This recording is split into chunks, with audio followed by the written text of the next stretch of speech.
Hi there, I'm Dr. Myrdalis Diaz-Ramirez, and this is the Design Your Physician Life podcast. Welcome to this episode brought to you by our Maxillary Mastermind, an exclusive mastermind for physician entrepreneurs. Today, we have an awesome rockstar guest, Dr. Richard Harris from Great Health and Wellness. We have a great conversation with Dr. Richard Harris about preparing your business for the next level. Are you ready? Let's go. Welcome to the Design Your Physician Life podcast, where you will get excited about being a physician, learn the tools that can help boost your success, and great tips from successful doctors. Join us to unlock the keys to an amazing physician life. And now, here's your host, Dr. Myrdalis Diaz-Ramirez.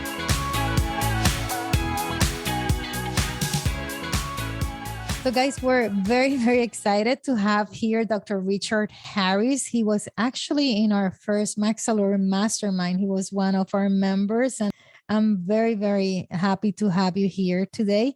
Dr. Harris is a board-certified internal medicine physician and pharmacist.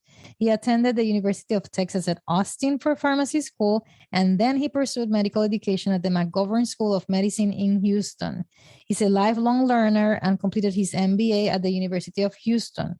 He has a client-centric view, focusing on building relationships and trust through a comprehensive lifestyle medicine system.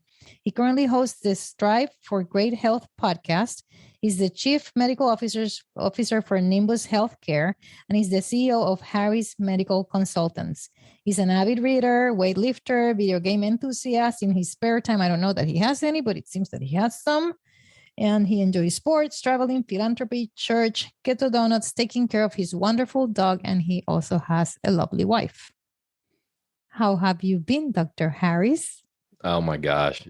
Busy is the name of the game, but good problems. I don't like being bored. I don't like not having things to do, obviously, by everything that you mentioned in that intro. So I have to keep my hands in lots of different things. And it's a really exciting time for what we're doing. We're seeing growth. We're seeing traction. So all that hard work is now starting to pay off. And so when I met you some time ago, you were in the beginnings of many of these things. And one of them was, an app, and we're going to get to that. Like, I asked you about clinical work, and you find it like fun work to the point that you don't think it's clinical, but it is clinical. So we're all very excited about that.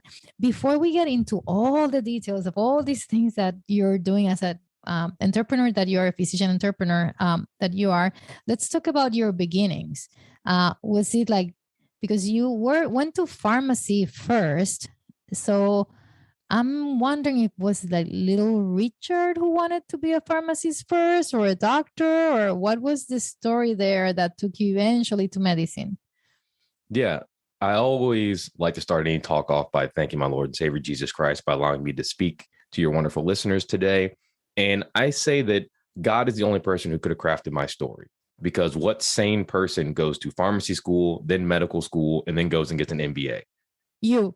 Yeah, right. Exactly. Nobody's sane. And also, every time you ask him something, he does something, he says yes. Like I asked him, well, we could have you as a model. I say, yeah, well, I've done that. Oh, we can have you as a, well, you're a podcaster. So like somebody reading over, like, yeah, I've done that. So you have done tons of things. And yes, I think that you're very fortunate. So yeah. And you always just say yes to opportunities. I always, as a kid, I said, let me explore this, because how do I know if I really like something unless I try it? And number two, you just never know what's going to come out of an opportunity. A lot of the best things that's ever happened to me are because I said yes to something that was outside of my wheelhouse or outside of my comfort zone. And it just led to personal growth, financial growth, and things like that. Like I met my wife online because she friended me on Facebook.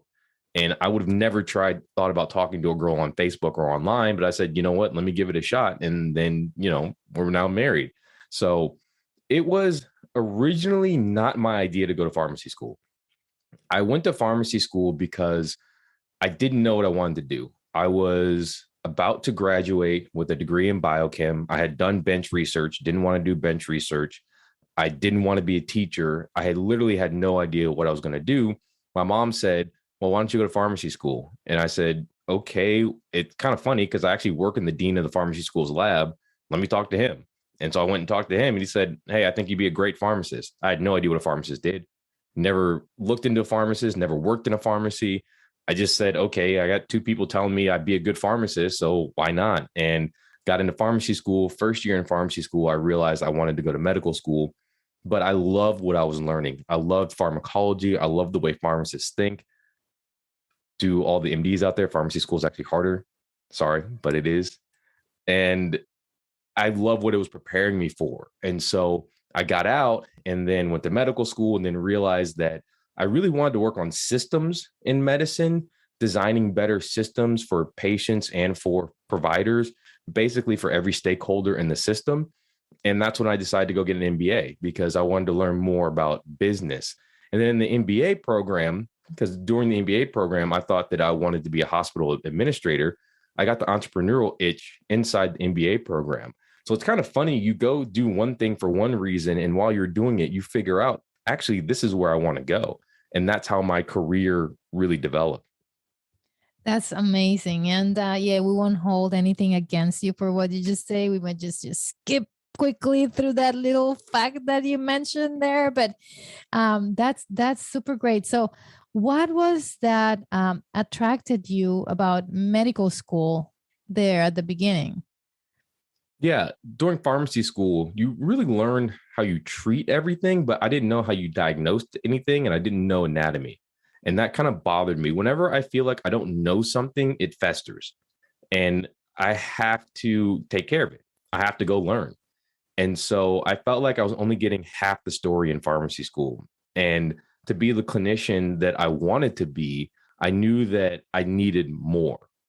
And at the time, pharmacists really couldn't do what they can do today. You know, through CPAs and direct prescriptive authority, pharmacists have a lot more clinical responsibilities and clinical jobs that they can take. When I came out in '08, there was none of that.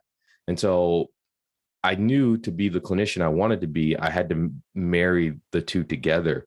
And when I got in medical school, it was kind of interesting. If I had to go back, I wouldn't have done internal medicine. I did internal medicine because it was the path of least resistance. I didn't have to study as hard. I didn't have to work very hard because pharmacy school already gave me a lot of that knowledge. And so I would have done pathology actually. But then when I was in residency, you cannot just leave us hanging like that.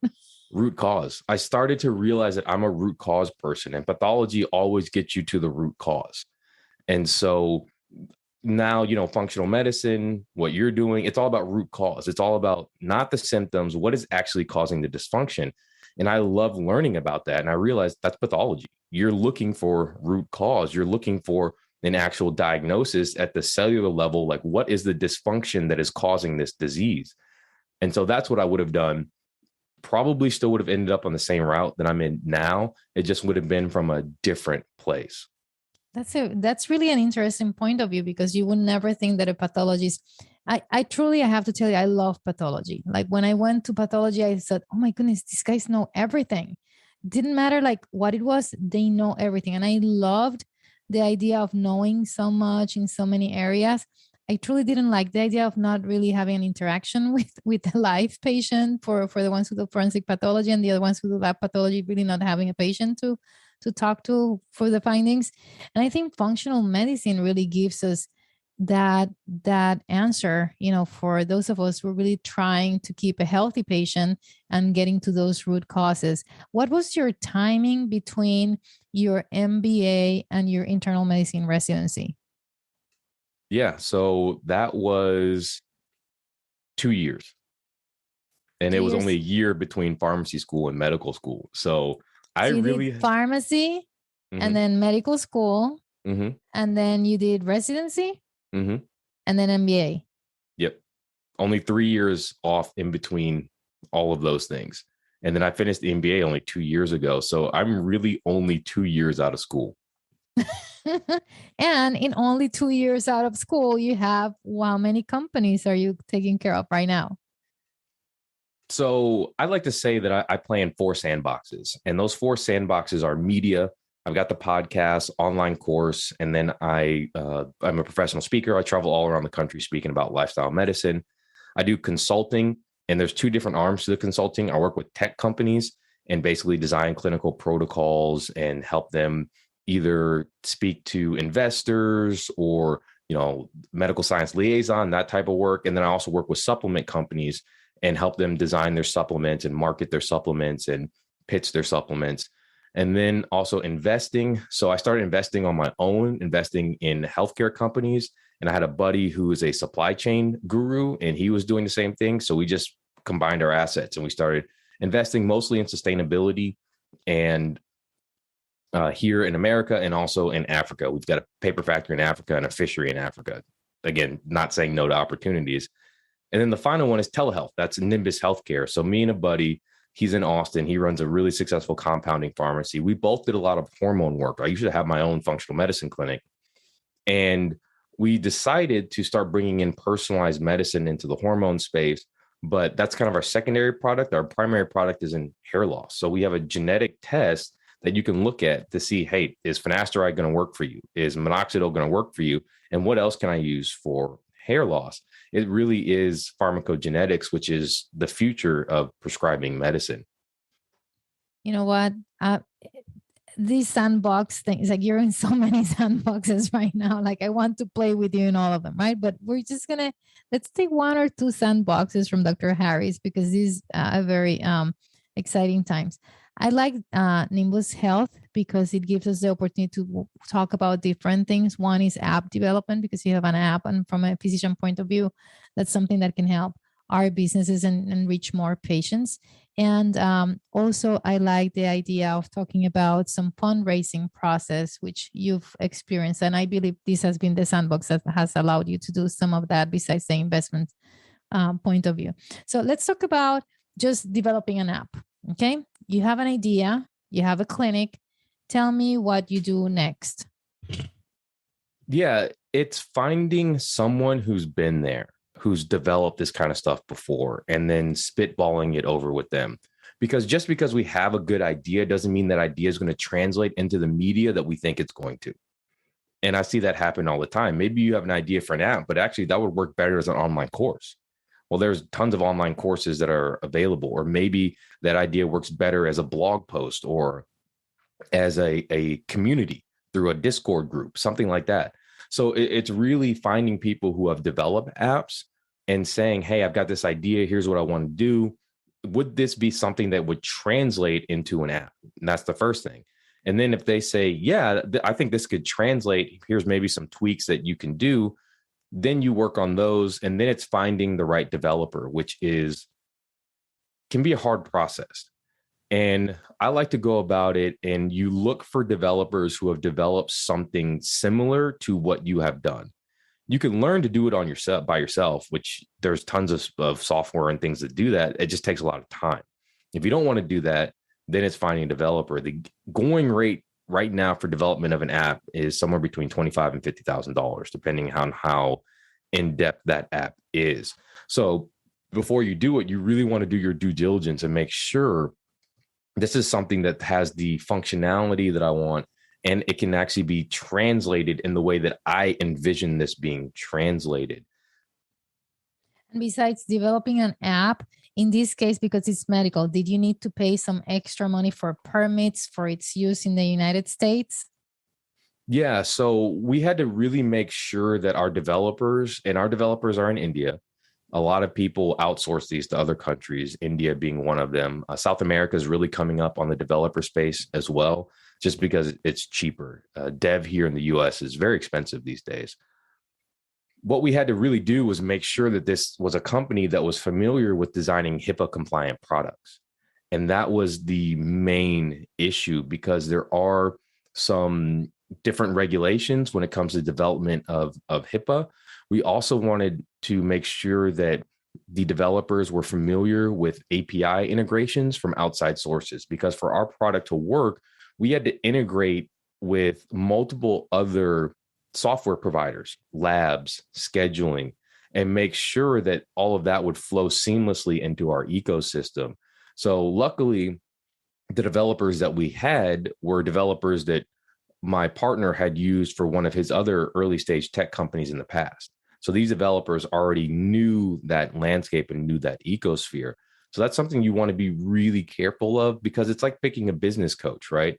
They'll tell you that they can do it, but have they done it before? What has it looked like? You really want to do your due diligence and make sure that they've created products that can do what you want them to do. So your partner, where did you find your partner?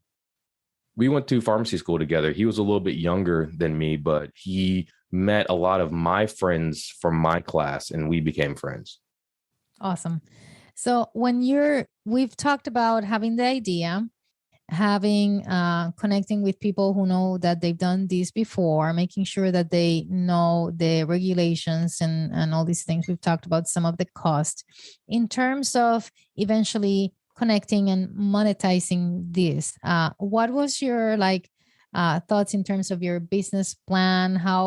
Because you had at this point, you already had your MBA, I believe, right? Mm-hmm. So you were able to organize yourself.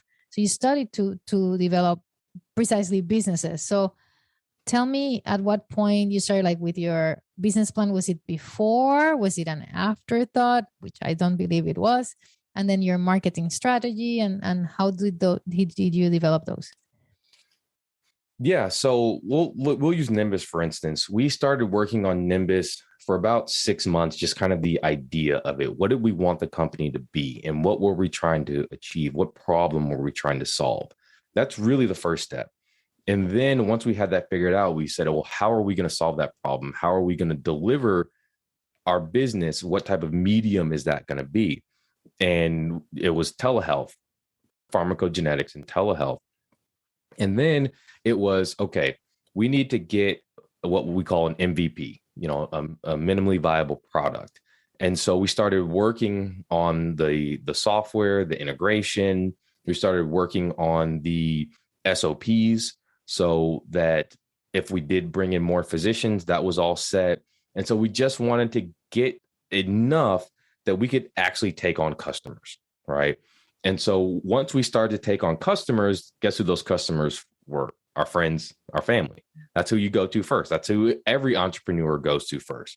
You go to friends, you go to family. He had another business, I have a following. So we were able to engage with some of the other people in our businesses and our followings and kind of cross-sell them because we knew that they were interested to get that early adopter wave. And so once we got about 15 of those, that's when we said, okay, now we know what we need to do. Let's start raising money, because in order to get it further than this, we're going to need some capital to invest in the systems. Well, let's back up. Know what you need the capital for. Know exactly how much you need, what you need it for, what you're going to use it for. Because if you go to someone saying, hey, I need money, that's the first thing they're going to ask for. What? Is that money for marketing? Is that money for product development? Is that money for building awareness? Is that money for, what's it for? Hiring staff? What's it for? And so we knew what we needed money for was mostly product development and for building out the ecosystem that we needed to add more customers.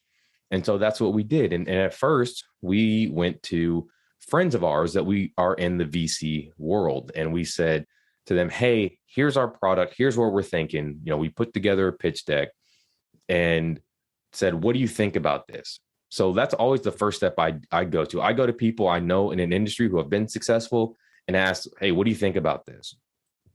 And they told us straight up, are we investable? Are we not investable? I said, you're investable. This is a great idea. Here's what you need to shore up before you start talking to other investors. And then it's knowing the type of investors you want to talk to, because there's different types of investors that invest pre-seed, seed, series A, B, C, D, right?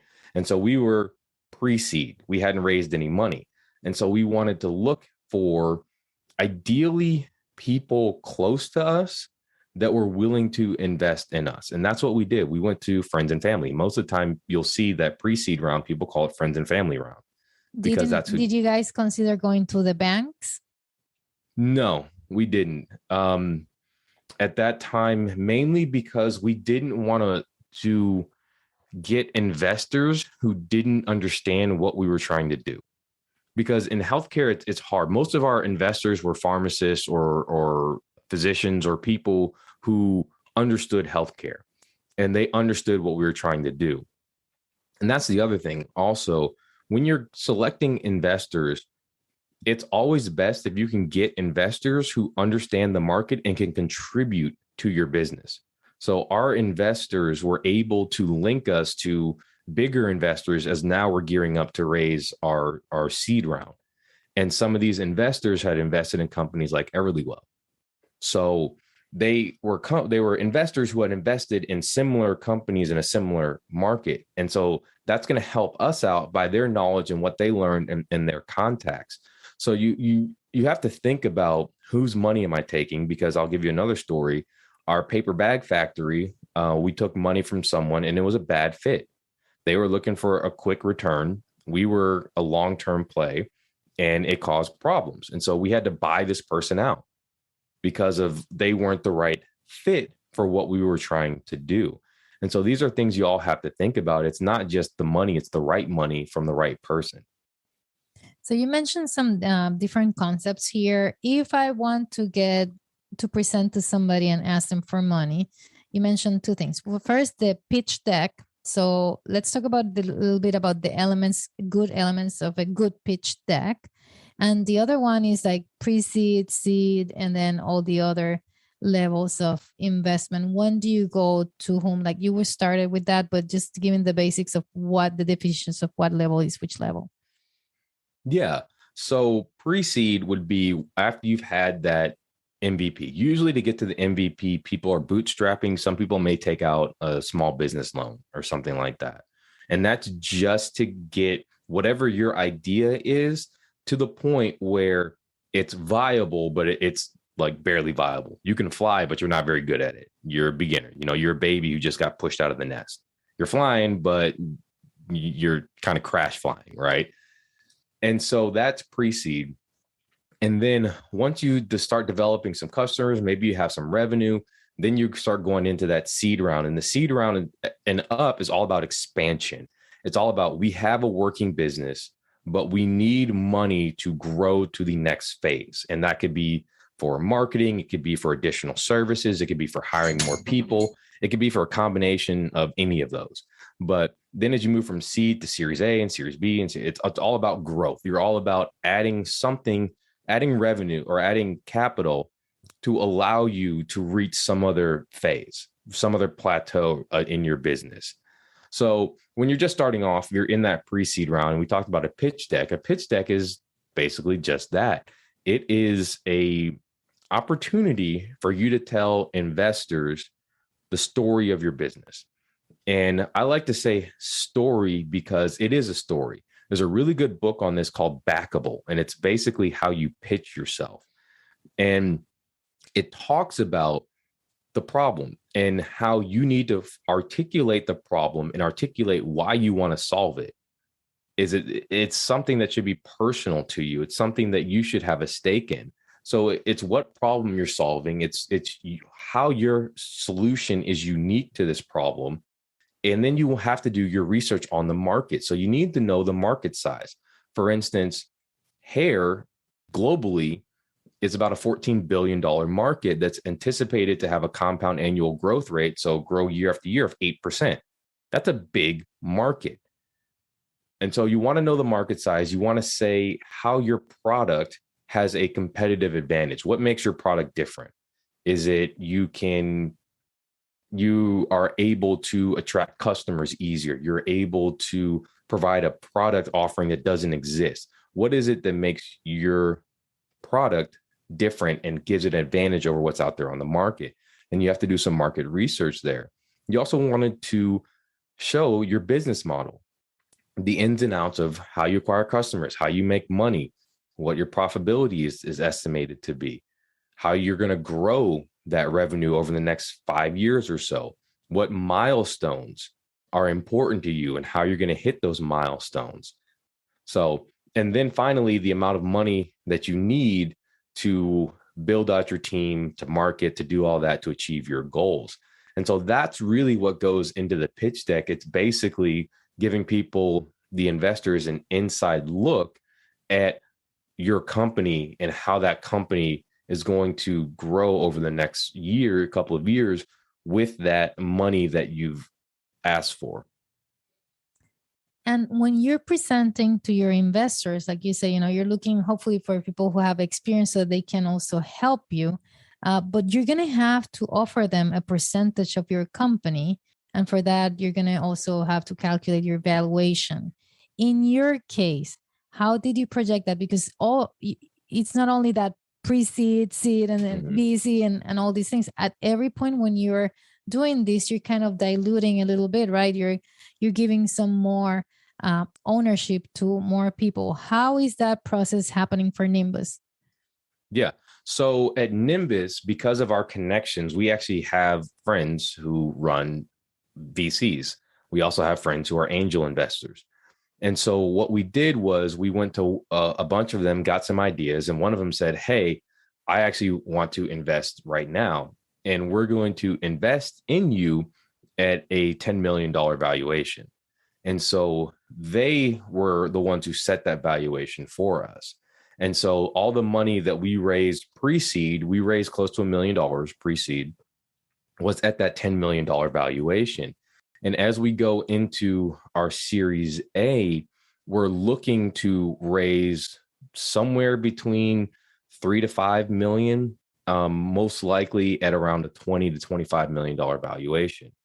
And again, we're having people that we know who are in this industry help us with this, because this is not something that we have a lot of experience with at this point in time. I've helped companies do this. I've advised for companies as they were doing this, but it's never been like my company and something that I'm doing. And so we're having these people who we know in this sphere kind of help us and guide us along. I have a meeting with a friend of mine on Monday. He's got a pre-seed and seed VC in Denver, Colorado. They've got about 30 million under management. And I'm just going to talk to him about why are we investable? Why are we not investable?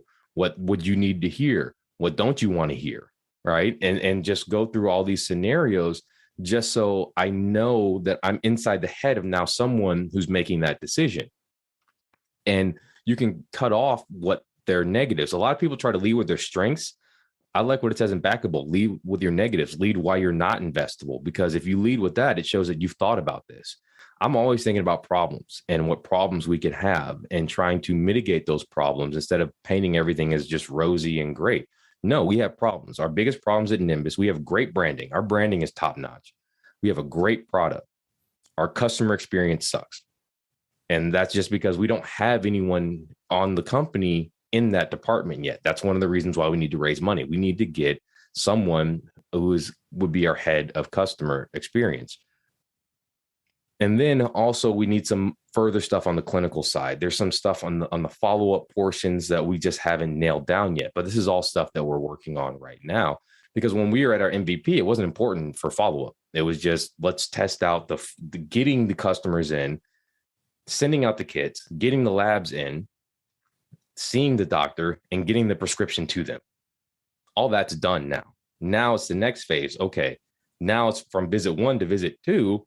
We're working on all the workflow from there. So from visit 1 to visit 2 to visit 3, and getting all that sorted out. So that's where we're weak in right now. And that's where the majority of this investment we're trying to raise now will go to, and also into marketing, because marketing is so expensive. It's so expensive, especially in this type of space, because, we're competing against Roman and Hims and was it Strut, I think is the other one. There's so much competition in this market, but we have a product that they don't have. And we have experience and expertise that they don't have. They're doing the same generic stuff everybody else is doing. We're doing pharmacogenetics and personalized medicine. So what percentage do you think you're going to end up using from your budget as a marketing budget? If you look at the guidelines, in business school, they tell you about 7%, right, is what you want to do. But I don't think we're going to do that. And we're not going to throw it around. So there's different ways to market, right? And for us, how we initially grew to, we have over 100 customers right now. How we initially grew it to that was buddy system. We went to people who had clientele that were our ideal clientele, and we struck up partnerships with them. And so we have other people selling kits for us to their clientele, and that gets them in the door with us. And so that's going to be a big part of our push forward. And for hair, it's barbershops. People ask their barbers all the time for what can they do to stop hair loss. So we are trying to partner with as many barbershops as possible. So the barbers make money selling the kits. We make money off of the subscription, and everybody wins. And then we spent zero marketing dollars on that, but we have a customer acquisition cost for that, for getting the barbers the kits. But we're fine with that. We're fine with giving the barbers discounted kits so they can resell it, so they can make a profit. That difference we chalk up to our customer acquisition cost. And then we get that back within a matter of months from the subscription model. You have mentioned so many concepts there in terms of knowing like how much it costs you for acquire each client and the distributions and all these things. This is a physician talking, guys. So I hear many physicians say, oh, I cannot do this, I cannot do that. How long ago, Richard, did you think about Nimbus? It's funny. If you look at the concept for Nimbus, it first started probably 6 years ago with me and my buddy having conversations. We started a supplement company that was kind of around that. And then we kind of, as we grew that supplement company, we realized that there was a lot more that we could do in this space, and we had connections. So one of the physicians in Austin that sends a lot of his patients to Joby's lab told him about this test, this genetic test for hair loss. And we worked really quickly. We licensed it, exclusive US license for it. And then we wrapped that into the concept of Nimbus. So it was one of those things, this has been years in the making, but the actual product, like Nimbus itself, first came into existence about 1.5 years ago. And when you were talking to your friend, you were like at the end of your residency, right? It was around then. Yeah. Yeah. So you're still a resident when you're thinking about this business. So the point I'm trying to make is that we see many physicians in terms of mindset saying, oh, I'm a physician, I don't know this, I don't know that. Yet here you have somebody who has, the spark, the idea, the passion, gets to the partners, and you're still in residency. And then from there you develop, create your relationships, and then plan and execute. That's really wonderful. Can you review for the listeners, the Backable was the book, right? That you recommend for when you're doing your pitch? Yes. It's a phenomenal book. The guy who wrote it, I forget, he started actually a healthcare company. It was in nutrition. And his brother is actually Sanjay Gupta. And I forget his name. I think maybe it's Sunil Gupta, something like that. But it's just a wonderful book of how you sell yourself, because as physicians, we think selling ourselves is dirty. And a lot of people think sales is dirty. But your brand is you. You're selling yourself. You're putting your knowledge, your expertise out there. We don't do it as physicians. We let other people do that. But guess what? Every time they take a video of you, that's what they're doing. They're selling you. So why not be able to just do that yourself instead of having someone else do it for you? And it's the same thing whenever we're talking to the patients about any treatment, we're selling them that treatment to some extent. We have to go through the process of learning about the customer, getting to know them, getting to understand their needs, looking which solutions we have, and then give them a solution that hopefully they'll buy into, and then make them feel better, and then transform their lives in whatever way it is that they came to us. So it's a different way of selling.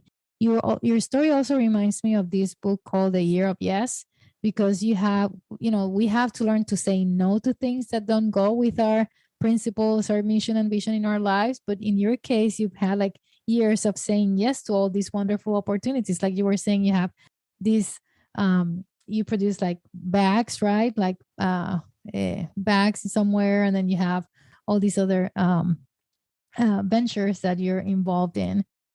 So if people want to get connected, let's talk about these different sandboxes right now. when people want to learn more about Dr. Richard Harris and his adventures and how they can learn about medicine or even your businesses, where can they see you? Where can they connect with you? Yeah, I'm most active on Instagram and LinkedIn. Instagram is at Dr. Harris MD. LinkedIn is just my name, Richard Harris. And then my podcast is where I talk about a lot of this stuff, and it's health, mindset, and lifestyle. But I also talk about the business. So if you're interested, that's probably the place to go. And if you're interested in starting a business, just start. I started my first business when I was in residency. It failed, but I started my first business in residency. It was a fitness business. And again, if you can start a business in residency, you can start a business anytime. And it doesn't have to be something that takes up a lot of your time or energy, unless you want it to. It could just be something on the side that you're consulting or selling your knowledge or coaching or helping other people, or maybe it's investing, or who knows? I mean, there's tons of different ways out there, just depending on what you like and what you want to do. And tell us about Nimbus. Where can patients, if they want, if they want to become patients of yours, where can they go? Yeah, you can check us out at www.nimbushealthcare.com. And then we're also on all the social medias as Nimbus Healthcare. Well, thank you, Richard. It has been awesome interview with you today. Tons of knowledge for anybody who wants to become an entrepreneur. Wonderful story. And wonderful experience, and good luck to you. I'm glad that you know your business, you know what the next steps are. And as you know, we've discussed with some other people, resilience, cool, collected, just going to the next steps, just follow your steps and do what you have to do. And still, actually, I haven't mentioned, you still see patients also besides outside of all these businesses. So you're a true physician helping and having entrepreneurial adventures. Yeah, well, thank you very much for being here. Have a great day. Thank you. You too. Well, guys, that's it for today. Stay tuned for more of our Design Your Physician Life podcast, which was brought to you today by our Maxillary Mastermind, an exclusive mastermind for physician entrepreneurs. To reach Dr. Richard Harris, please go to his website, theghwellness.com. That's theghwellness.com. We will continue to bring you useful resources to develop your physician entrepreneur life like we did today with Dr. Richard Harris and much more. Thank you for joining us. I hope that you really enjoyed it like we did. Please go to our website, maxillary.com, MAXALLURE. Please also subscribe to this podcast, share it, give us 5 stars, and share the love with your friends and family. See you later. Have a great week. Bye. Please remember that Design is not providing specific financial, medical, or career advice. Our only intent is to stimulate your appetite for growth by sharing our experience and those of our speakers, coaches, and guests. Your personal growth and success will be unique to your circumstances and your hard work. We sincerely hope you enjoyed the show and look forward to seeing you next week.